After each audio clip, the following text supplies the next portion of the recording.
Voici la première vraie partie du chapitre, donc ça s'appelle addition avec des nombres relatifs, et on va tout simplement résumer ce qu'on a dit dans l'introduction là avec les chiens et des chats, mais de façon un peu plus mathématique. Alors voici deux exemples, hein. Plus 7 et plus 8 ça fait 15, plus 10 et plus 2,5 ça fait 12,5. Vite fait, on rappelle comment ça marche. 7 chiens plus 8 chiens, ça fait bien 15 chiens, hein. On additionne les positifs avec les positifs. Donc, quand on additionne des nombres positifs, évidemment, le résultat est positif, hein. Des chiens avec des chiens, bah, ça donne des chiens. On peut faire la même chose avec des nombres négatifs, par exemple, moins 7 additionné avec moins 8. Donc là, on additionne des chats avec des chats, bah, ça fait encore plus de chats, donc ça fait moins 15. Tu peux regarder l'autre exemple, hein, si tu veux. Donc là, on additionne des nombres négatifs, et le résultat, il est bien négatif. Je répète, des chiens avec des chiens, ça donne des chiens, des chats avec des chats, ça donne des chats. Moralité, quand on est en train d'additionner deux nombres qui sont de même signe, donc deux positifs ensemble ou deux négatifs ensemble, bah, tout simplement, on garde le même signe et on additionne le nombre de chiens ou de chats, c'est-à-dire on additionne la distance à 0 pour trouver le résultat. Maintenant, si on est en train d'additionner des nombres qui sont de signes différents, par exemple ici, on a un nombre positif qu'on additionne avec un nombre négatif, donc là on a des chiens et des chats, bah, tu sais comment ça marche, là ils s'entretuent, et qu'est-ce qui va rester à la fin? Comment ça se fait qu'il reste un chat? Bah, tout simplement parce qu'il y avait plus de chats que de chiens au départ. De la même façon, ici, il y a carrément plus de chiens et pas beaucoup de chats. Alors ça veut rien dire, hein, 2,5 chats, faut avoir de l'imagination hein, quand il y a des nombres décimaux, mais bon, en tout cas c'est normal que le résultat, lui, ce soit des chiens, puisqu'ils étaient beaucoup plus nombreux que les chats.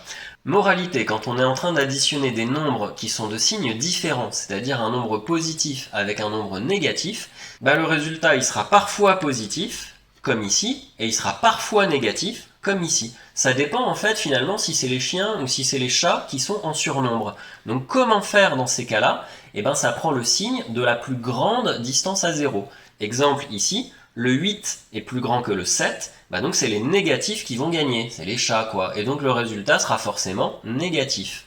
Au final, quand on a des signes différents, tu peux remarquer qu'il suffit de soustraire les distances à 0. Comment on trouve le 1 qui est là? En faisant 8 moins 7, la différence des deux. Comment on trouve le 7,5 qui est là? En faisant 10 moins 2,5, la différence des deux. Ça ne fonctionne uniquement que quand les deux choses qu'on additionne sont de signes contraires.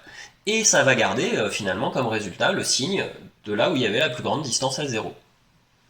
Je vais maintenant rapidement détailler trois exemples pour mettre ça en pratique. Si tu y arrives bien avec les chats et les chiens, tu continues comme ça, hein. Là par exemple on a 15 chiens et 2 chats, donc tu comprends bien qu'il y a 2 chats et 2 chiens qui vont y passer, et il va rester évidemment 13 chiens. Mais on aurait pu faire, parce qu'au bout d'un moment on va quand même arrêter avec ça, on aurait pu faire avec les règles de la page précédente. Ici les positifs, il y en a plus que des négatifs, donc c'est les positifs qui vont gagner, le résultat sera forcément positif.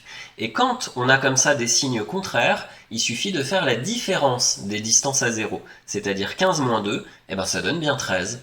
Deuxième exemple, ici on a 7 chats et 3 chiens, les chats sont en surnombre, donc le résultat va être négatif.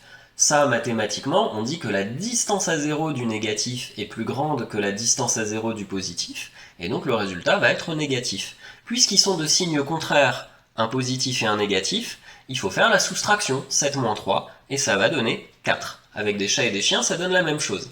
Et enfin, dernier exemple, ici on a des chats et des chats, là il n'y a pas de souci, hein. La diapo précédente a dit que si on a les mêmes signes qui sont additionnés, le résultat reste de même signe. Des chats et des chats, ça fait des chats. Et là par contre, comme c'est de même signe, il faut additionner les distances à 0. C'est-à-dire qu'on va faire 11 plus 3, et que ça va donner 14. Mais attention, comme c'était des chats, ça fait bien moins 14. Et pour terminer les additions, une petite règle assez simple à comprendre et à retenir, c'est que quand on additionne deux nombres relatifs opposés, alors ça fait toujours 0. Qu'est-ce que c'est des opposés? On rappelle, par exemple, c'est moins 2 et plus 2. Ils ont la même distance à 0, mais il y a un qui est négatif, un qui est positif. Ça fait deux chats contre deux chiens, ils se tuent tous les quatre. Voilà, donc il n'y a plus rien et ça fait 0. Ni chien, ni chat.